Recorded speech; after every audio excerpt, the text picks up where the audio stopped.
Hello everyone, it's Citizens United and it's Newcastle 0 Man City 4, a great win. The headlines will be that we dominated, that we battered them, that we overpowered them. But that's not really the case. That's not how I saw the match. Anyway, in the first half, they started off quite well. Quite competitive first few minutes. And I thought they had a good couple of chances. I thought Almiron got it, Zinchenko quite a bit. But we got the goal and poor defending from Newcastle.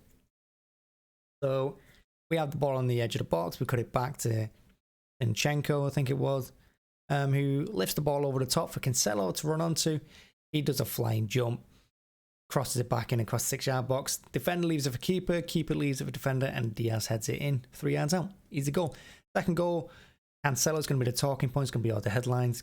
Picks up about 30 yards out, runs, puts inside Willock, runs another defender, I think it's Wilson, drops him on his butt, takes another touch and whacks it with his right.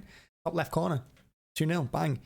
And Newcastle had a good couple of chances. I mean, our defence and our midfield today, I thought, were a bit hit and miss. We gave a lot of free kicks away.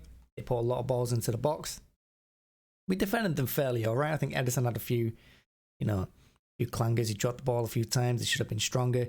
And they could have had a penalty towards the end of the first half. I mean, Edison comes rushing out. He takes out Fraser, it was. But Cancelo had the ball at the same time, running away with it.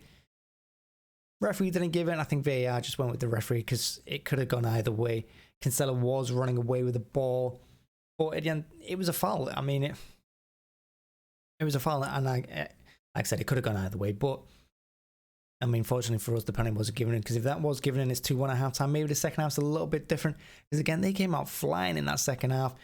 St. Maximan came on. He did really well. He tested our defence. And in the first stages of that second half, we were looking a bit rough. But, again, our quality told up front. We got the goal. Mahrez, great little volley, first ruled out for offside. But they deemed it onside, which it was.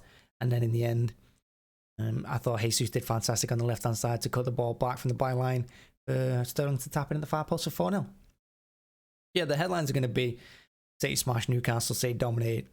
And we did for large parts, but particularly in the second half, I thought we controlled it much better. In the first half, I said it during the watch-along, in the first half, there were a couple of times when we just cleared our lines. I mean, there's nothing wrong with that. I mean, I'd feel as if we just whack the ball out play every now and then, but we don't often do it. But today, we did it a good few times in that first half. It's like we sensed we were on the rocks, sensed that we were in trouble. And whoever had it, whether Zinchenko or Laporte or whoever, they were just whacking the ball. But that meant Newcastle kept running at us and we couldn't get hold of it really. We ended the first half with 64% possession somehow, and I don't know how because it didn't feel like it. I thought Rodri had a tough game in midfield. He was getting overrun quite a bit. He was quite physical. And we not got that height in that thing in midfield, we got Sterling, we got Mahrez, and we got Bernardo. They're not necessarily going to win your headers. So Rodri had it tough, but he managed okay. He got booked and he came off in the second half for Fernandinho, who, again, is a closer. He's not a 90 minutes player. He's not someone we're going to look at to win a game. He's someone we're going to look at just to rest others. And that's what he did. So yeah, the big talking point is going to be Cancelo. And again, he had a fantastic game. He got an assist, he got a goal. He's pulling up and down. He could have had a second goal, but his touch let him down. I think it was De Bruyne passed it in when we had like 5-on-3. His first touch of his right was poor, bobbled, and on his left he hits it over. So we could have had more. They could have had a few goals. It could have been easily 4-3 just like last season, but we somehow kept a clean sheet. And in part, that was due to Edison as well. He had, like I said, he had a few clangers where he dropped the ball, but he had a fantastic save in that second half. Point blank from Wilson. Reacted to it really well. It was a good save. And he also rushed off his line a few times as well to clear the lines. So good job in the second half all around from the team. And what does that mean for us? Well, it means that we go into Christmas top of the league for the first time, I think, since the 2017-2018 season. It's the first time we're top of the league since then. And the last few years, we've been chasing Liverpool. I think they've been top 3 years in a row now. So it's nice for us to be up there and dealing with it. And Chelsea dropped points again today. So it's been a pretty decent weekend. If Liverpool don't beat whoever they're playing Tottenham away, but Tottenham are hit with COVID, aren't they? If Liverpool don't beat Tottenham, we've got a great weekend. It's going to be a great Christmas. And we've got Leicester on Boxing Day at home, which I think is going to be a tough game. They do like to give it a bit rough. Because they're going to hit us on the counter-attack and they're going to test our defensive pace as well. Hopefully we've got Walker back and play Cancelo on the left rather than Zinchenko. because with the pace they've got with Vardy and that, we're going to need it. And after that, we've got Brentford away, which I think is going to be a very tough game just before the new year.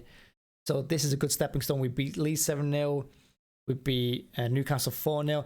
And the big score lines are good as well because it helped our goal difference massively. That's an 11-goal swing in our favour. But another huge thing is the clean sheets. We weren't as good at today as we were against Leeds defending, but we did keep a clean sheet. And I think that's massive achievement because the few games before that, we started to really struggle. We had a bad time against Villa, who could have easily nicked a point off us or even more in that second half against them. I think we conceded late on against West Ham. I mean, they weren't really in that game, but they got a late goal. So keeping a clean sheet is really big. Gives a presence. And I think it's 8 wins on the bounce now in the league, which is huge. Perfect time of year. We did it last season or the season before.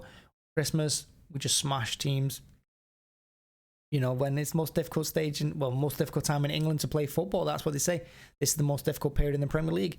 But if we go through the whole December winning and then we start off January winning as well against Chelsea and Arsenal, I think it's going to be ours. I mean, I'm going to say it right now because if Sané and Salah and Mane go for Liverpool in the African Cup of Nations, they could have a really bad time in January. You know, they pick up an injury then, like Firmino or someone or Jota. They're in a bit of trouble, Liverpool, maybe in the second half of the season, but we'll see. But yeah, man of the match today, I'm going to give it Jesus. A lot of talk's going to be on Cancelo for his assist and his goal, and rightly so. I mean, they're fantastic. His goal was phenomenal. Probably going to be goal of the day. And I've known Liverpool game hasn't even kicked off yet, but for me, Jesus was fantastic. I thought he worked really, really hard for a little reward. The goal that Sterling scored summed it up, really. You know, he collects the ball out wide. He fends off the defender, goes around him, hits the byline, cuts it back with his left. Easy goal for Sterling. And I think that's Jesus. He's really made a name for himself this season. You know, he's not really a striker. I think he's proven that over the years. He does score goals, and he was a nice little debutant for Aguero every now and then, but he's not a striker. But on the wing, he's been great for us this season. He's been one of our better players. And today, he rather than playing him on the right, he played him on the left in that second half, and he did well. Honestly, he worked really hard defensively. You know, he held to the ball well in midfield when he could, and yeah, he runs the defense as well. He's a lot more direct than Sterling. Maybe not quite as direct as Mahrez, but Sterling definitely is. You know, he's not afraid to just attack the defender and go left or go right. And it's unfortunate he didn't get a goal. He had a chance in the first half with his left where he hit it right across goal and it's just wide. But he got us an assist, and I think he deserves a bit of praise too. But he's my man of the match. I don't know who yours is. Let me know. You know, and if it's Cancelo, so be it. But yeah, good win today, 4-0 Newcastle, and that is one. I want to say a tricky game, but it's one game where you're unsure because Newcastle could turn up, they might not. One of those teams you just never really know. They're going to turn up against one big team this season, and it wasn't us, thankfully. But yeah, big win for us. And like I said, let me know in the comments who your man of the match is and where you see us being in the new year if we do beat Leicester and Brentford. And let me know what you expect for the rest of the season. And please do think about hitting the like and subscribe button. That massively help. And as always, thanks for watching. Have a great Sunday. Enjoy top of the league.